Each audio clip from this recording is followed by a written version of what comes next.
Júlio, satisfação encontrá-lo aqui em Buenos Aires. Em meio a uma semana do São Paulo que o torcedor vai lembrar por muitos anos. Porque vocês trazem o Rames Rodrigues, anunciam o Lucas Moura, já apresentaram o colombiano, vão apresentar na volta ao Brasil o Lucas, e o torcedor está em êxtase. Esqueceu até aquela derrota do Corinthians na Copa do Brasil. Queria que você falasse como é que foi o mecanismo, principalmente o mecanismo financeiro, para trazer o Rames Rodrigues. Eu sei que vocês negociavam há muito tempo, mas quando o martelo começou a ser batido e de que forma? Então, Edu, primeiro um prazer estar aqui com vocês. O São Paulo vive uma reconstrução financeira, de pilares éticos, de administração, de gestão e no futebol. E o Rames era um sonho, como todo sonho, é um sonho muito distante no primeiro momento e que foi encurtando. É um trabalho de 50 dias que a nossa diretoria, com muita eficiência, foi desenvolvendo, aliado ao marketing, aliado ao financeiro. E o Rames é um jogador que nós estávamos esperando ele ficar livre, porque é claro que o jogador livre fica com mais condição de você negociar, você não vai pagar um transfer de direito econômico, e nós conseguimos construir um mecanismo financeiro que não aviltasse o nosso teto e que também não tenha essa falácia de dizer, olha, vai ter um apoio de marketing, um investidor. Não, ele é um produto, é mais um atleta com qualidade indiscutível que vem ao elenco dentro do orçamento do São Paulo. E com isso, sim, o que vier de plus, de resultado, de marketing, ajuda a atenuar a questão de folha de pagamento. Mas ele veio num equilíbrio absurdo e é um trabalho realmente que foi monitorado, e acho que uma das melhores questões foi o sigilo, porque nessa questão o sigilo impacta concorrentes, porque o São Paulo hoje se enfrenta um concorrente com muito mais dinheiro, pode atrapalhar o negócio. Então a eficiência da área de comunicação, de marketing do futebol, trouxe ao torcedor que merecia um presente, que merecia uma contratação desse nível. O torcedor de São Paulo tem dado todo o exemplo de cumplicidade. E foi um trabalho a várias mãos, com muita eficiência, com discrição.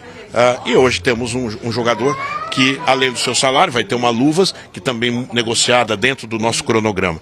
Então acho que foi um trabalho eficiente, de visão, de monitoramento, que a área de futebol conseguiu realizar. É possível capitalizar com a vinda dele? Claro, isso conta títulos, vitórias, mas o nome em si, Rames Rodrigues, é possível capitalizar um dinheiro que, ao final do contrato, não digo que vai sair de graça, que não existe nada de graça no futebol, mas que amenize ainda mais o custo dele? Não tem dúvida, Edu. Nós já temos produtos licenciados, nós já temos o crescimento do sócio-torcedor, nós temos o torcedor tendo um estímulo muito grande, e isso traduz na presença de público nos jogos, que já vinha sendo muito efetiva, e a menção do nome São Paulo Futebol Clube no mercado internacional, global. O São Paulo foi, com a contratação, conteúdo da página da Premier League. O São Paulo hoje é colocado como um clube que trouxe Rames Rodrigues em todos os níveis de imprensa, de todos os segmentos esportivos da Inglaterra, da Espanha, da Itália, na Europa, na Ásia, no mundo árabe. Então o São Paulo volta à cena e nós, claro, com isso esperamos que também, aliado a essa questão de marketing, venham outros dividendos. Nós já estamos sendo procurados por grupos que interessam em olhar o futebol do São Paulo, principalmente na sua gestão.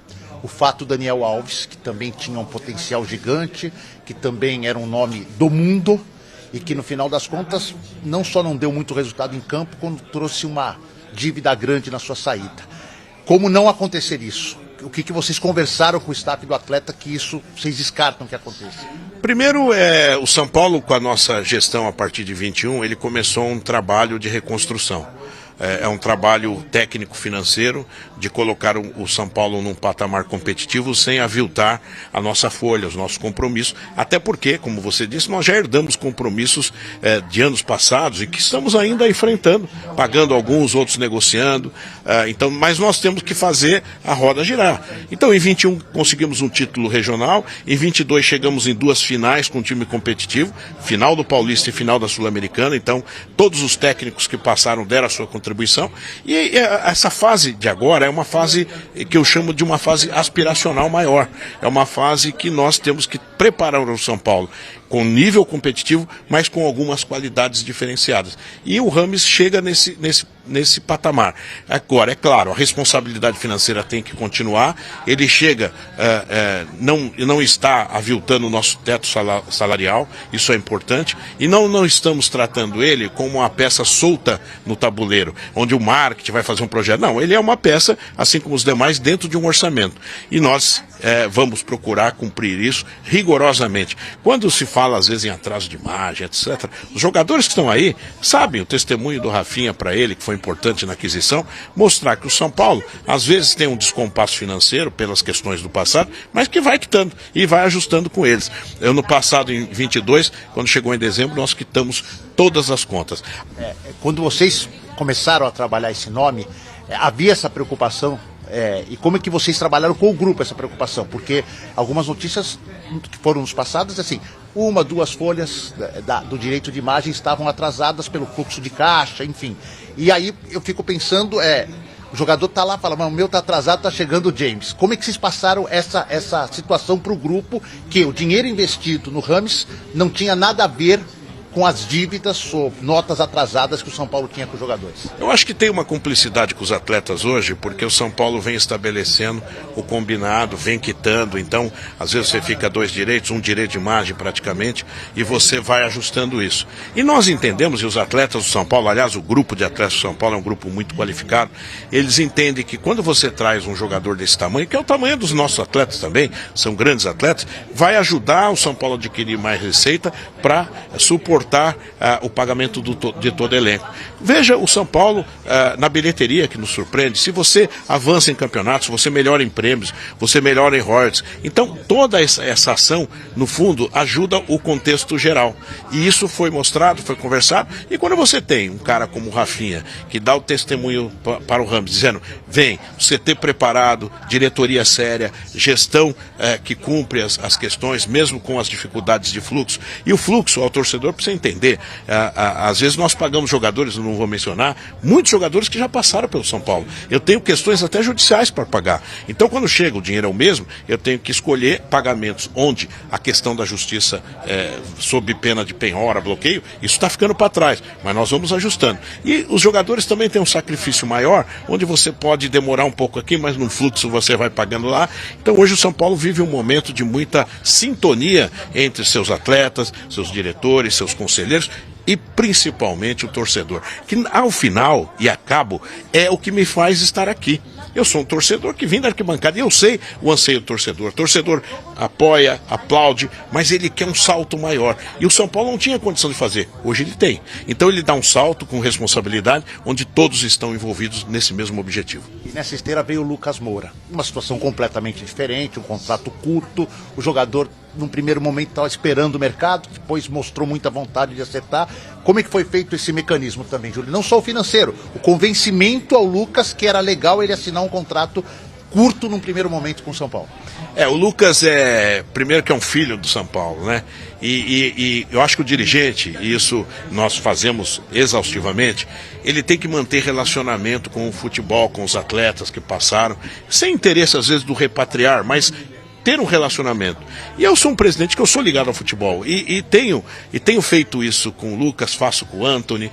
O Lucas, quando em todas as férias dele, almoçou no CT com a família, almoçou no Morumbi, estivemos em jogos juntos. Quando eu fui para Londres, nós conversamos.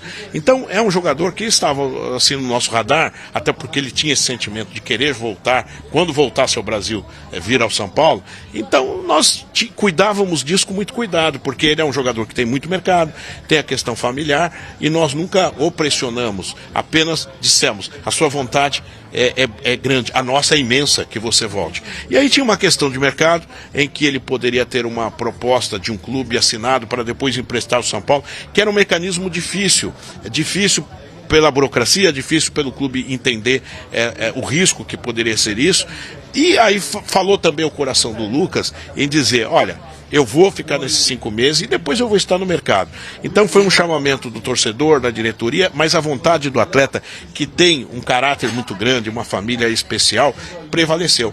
E nada impede dele está sentindo o que ele está sentindo, amado pelos atletas, pela torcida, quem sabe chega em dezembro e fala, poxa, eu vou ficar mais um pouco, né? O futebol, a dinâmica do futebol mostra isso, mas ele está à vontade e parece que é curto 5 meses, mas pode ser importante para o São Paulo também trazer dividendos, não só esportivos, mas de forma global, como tem acontecido. São Paulo hoje virou um protagonista também no mercado. E Edu, uma coisa que eu gosto de falar, o jogador hoje deseja o São Paulo. Alguns anos atrás tinha essa questão, não, o São Paulo está ruim financeiramente, está desorganizado. O CT está totalmente estruturado, agora estamos atacando a última parte que é o vestiário. Os jogadores sabem que tem uma diretoria que vem cumprindo seus compromissos, ainda com dificuldades, mas vem cumprindo, e tem uma harmonia muito grande de entendimento do que é o futebol. Quando ganha o resultado do futebol, quando ganha está tudo bem, quando perde está tudo errado, e nós entendemos isso, e estamos sempre do lado da comissão técnica, do Dorival, da equipe dele e dos jogadores. Quando perde um jogo difícil, nós estamos lá, quando ganha, estamos também. É assim que tem que ser. Então esse novo momento do São Paulo é mais do que o presente, aponta para uma perspectiva importante para o futuro. Uma dúvida ainda sobre o Lucas, o Monterrey, quando oferece a proposta e demonstra interesse, aumenta o desafio de vocês, traz um desafio para a diretoria. Se o Monterrey quer, nós temos que querer mais. Não tem dúvida, não tem dúvida. Ele tinha o mercado árabe, o mercado da MLS, americano, e o mexicano Monterrey. E toda essa questão, a gente sem poder, e isso que o torcedor tem que entender, eu via vários formadores de opinião da mídia dizendo, mas e agora? Onde está o dinheiro? Vejam, entendam, o São Paulo foi muito eficiente porque trouxe 2 jogadores livres do mercado. Nós não fizemos investimento para nenhuma instituição, a não ser luvas, que é natural do negócio, né, que são as taxas de comissão eventuais, e o jogador, que é o salário. Salve, salve galerinha do canal Subida, entrevista com o Júlio Casares. O cara do momento aí zerou o game, né? Fez 2 contratações de peso aí na calada, ninguém tava esperando porra nenhuma. O Palmeiras contratou na avião. Ninguém contratou ninguém, o Casares foi lá, contratou o James, o Rames e o Lucas Moura. Elevou o patamar do São Paulo lá nas alturas, né? Não podemos negar, o Casares é um puta de um visionário, ele é um puta de um empreendedor, né? A gente sabe que ele é o cara do marketing, é um cara dos negócios, né? Então, tipo, nessa questão de marketing, de planejamento, ele entende do negócio, né? O problema é montar um elenco de qualidade para ser campeão. O problema é esse. Não adianta pensar só no marketing, trazer um jogador de nome, de qualidade, e no final, fuder com a despesa do clube e não ganhamos porra nenhuma, entendeu? Então, tipo, tem que pensar no futuro a longo prazo, montar um time razoável, adequado, que nem contratou o Rames ano que vem, montar um elenco razoável, de qualidade, para que o Rames possa jogar bem. E se for depender só do Rames Rodrigues, ele tá fudido. O Lucas Moura vai estar aí com nós até o final da temporada, né? Mas é isso aí. Eu não tenho nada contra o Júlio Casares, não, beleza? Até porque na gestão dele que a gente voltou a ganhar título. Na gestão dele que a gente disputou mais uma final do Sul-Americano, chegava na semifinal da Copa do Brasil no ano passado. Que daí tu, tipo, meio que não tem que falar muito da gestão dele ainda. Não tenho críticas em relação ao Júlio Casares. Beleza? É isso aí. Esse foi o vídeo de hoje. Se inscreve no canal, curta, compartilha. É nóis, tamo junto, família.